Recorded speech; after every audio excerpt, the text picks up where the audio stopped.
అందెవడైనా లోభిమానవుడున్నా భిక్షవద్దికి చేత పెట్టలేడు.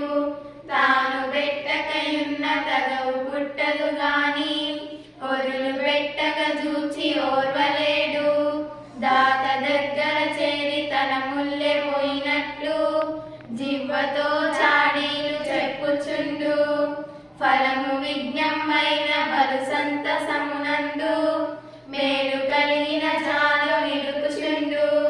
శ్రీరమానాథ ఇటువంటి క్రూరులకు భిక్షకుల శత్రువని పేరు పెట్టవచ్చు. భూషణ వికాస శ్రీ ధర్మపుర నివాస దుష్ట సంహార నరసింహ దూర.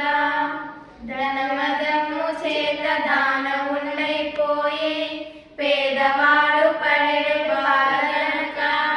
కష్టపెట్టువారు కలకాల ముందర కళ్ళక